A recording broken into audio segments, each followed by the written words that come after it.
Hello, welcome to Stories of Infinite Faith. We have returned after a very long time, just been very busy. But today's story is about Koragajja. The story goes like this. He is a very powerful roop of Shiva in the state of Karnataka, very popular in Mangalore area, and he is in India, and he is said to be the protector deity, and he really helps and protects people, and he really loves small children. And he Ajja means grandpa, so everybody calls him grandpa. So the story goes that when Koragajja was a small child, he lost both his parents, and after that he would sit under a tree and have no food to eat, and then all of a sudden he became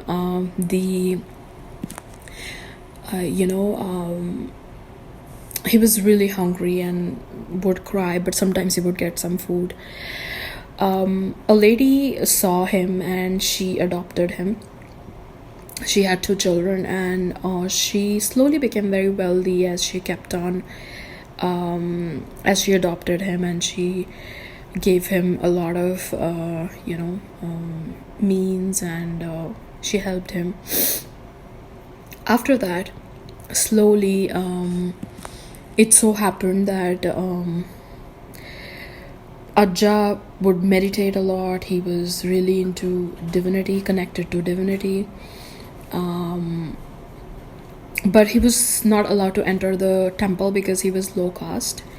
So then one of the days he was standing right by the doorstep of the temple, and suddenly somebody harmed him or something, and then he had his self-realization, enlightenment, due to God's grace.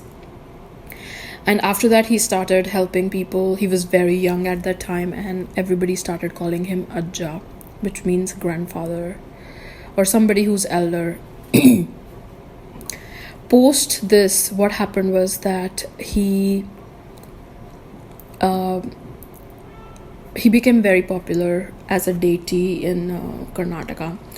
Recently, there was a story in one of the temples in Mangalore that there were 3 bad guys who entered the temple and started disturbing the peace.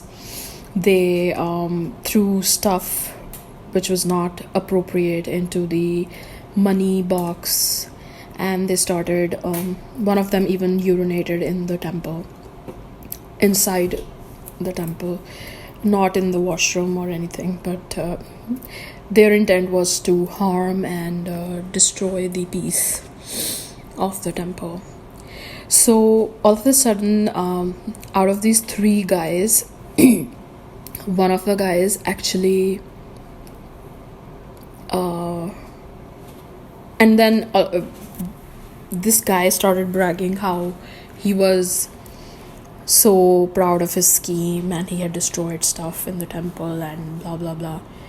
So then what happens is that this guy goes and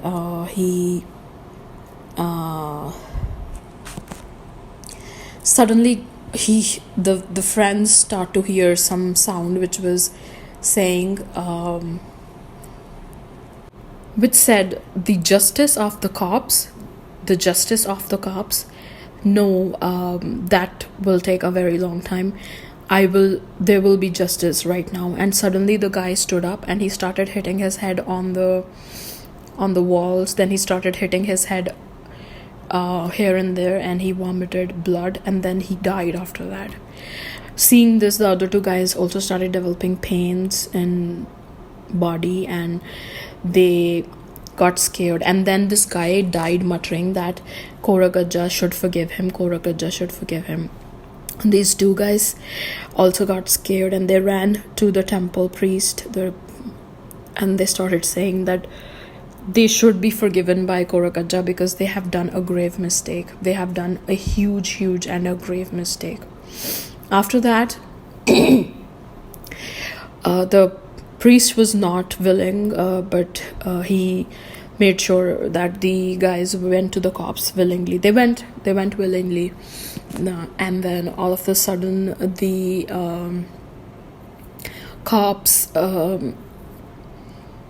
begging, the guys kept on begging the cops that they should be forgiven by Koragaja, they should be forgiven by Koragaja. Basically, and I'm not sure, but they believe that they were forgiven, but they were sent to jail and everything. They went to have the the punishment that they deserved. Now the story is that one should not basically disturb other people's faith. If someone tries to do that, they get punished. Koragaja is said to be a Bhairav, or the very Rudra, or a very angry, fierce form of Lord Shiva, and he does protect the people. And that's it.